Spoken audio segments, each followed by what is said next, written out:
Okay, introduce yourself. Hi, I'm Russell R. Oreo. I'm 30 years old. I worked before in Doha, Qatar as a domestic helper. I see two baby and I work with my sir and mom. I do wash clothes. I do iron clothes. I can mop the floor, but I can cook. Okay, so you're 30 years old, single or married? I'm single, but I have a live-in partner for almost 8 years. Okay. And do you have kids? Yeah, I have a 13 years old daughter. Okay, so your live-in partner working right now? Yeah. He's working in a construction worker as a tile sitter. Okay, tile setter. Tile Okay. sitter. So you have a 13-year-old daughter, right? Yes. Who will take care of her if in case you work abroad? I asked my father to come back home so he can look after my baby. Okay. Your father is how old?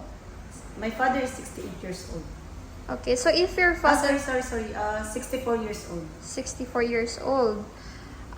So if in case your father can no longer take care of your daughter, who will be there for her? I have three brothers and just next door where I rent apartment. Okay. And with regard to your work experience, you mentioned you work in Doha, Qatar. Yes. Finished contract? Yes, I finished working domestic helper for 2 years. Okay. And how many family members did you serve again? I served four members together with two babies, my madam and my sir. Okay. How old were the children? The children when I come there is 3 years old, and after 1 year, then I look after the newborn baby. Okay. And you were the one who's taking care of the newborn baby and the 3-year-old kid? Yes, I. Okay.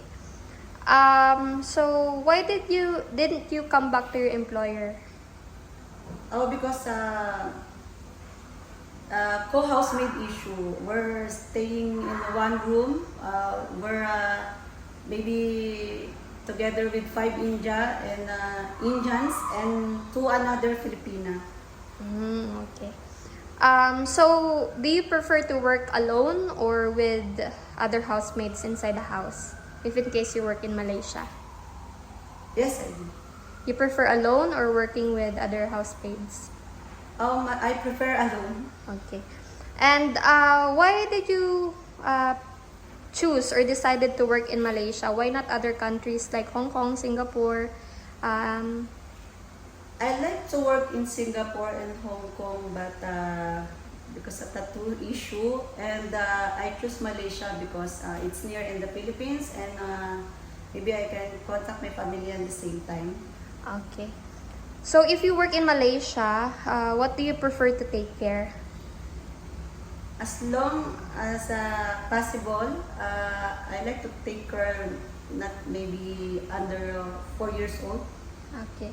So you prefer Like for 5 years old or 6 years old up, so I can do the housework. Okay. Do you know how to cook? No, I know how to cook, but only for Filipino food. But I can do my best to learn how to cook the Malaysian food. Okay. Do you have any allergies in food? No, I don't have. What about any food that you don't like to eat? Is there any? Maybe when I was in Qatar, I don't like the laham, the meat. But other than that, What type of meat is it again? it's laham, it's lamb. Lamb, okay. But beef, Yeah, chicken, pork, you beef, can. chicken. Okay. Do you have any experience in taking care of pets? Yeah, because I have one cat and one puppy inside my room. So it means you're willing to work to an employer who has pets. Yes, I. Okay. And how many day off would you like to have in a month? They saying that I can have 4, but I wish even two day off I can Okay. wish to have. twice per month, and you understand that during day off or rest day, you won't be allowed to go outside alone. No issue for me, just like I just want to rest on the Okay. whole day. With the cell phone, are you willing not to use it during working hours? Yeah. It's not issue for me. But as long as my family have emergency in Philippines, I wish that my employer will allow me to see my phone. Okay. And lastly, can you tell me what is your motivation? Why do you want to work abroad again? Well, because in the Philippines there's a hard times here to find work or job. So I decided to come again in another country so I can support all my family needs, especially my only one daughter.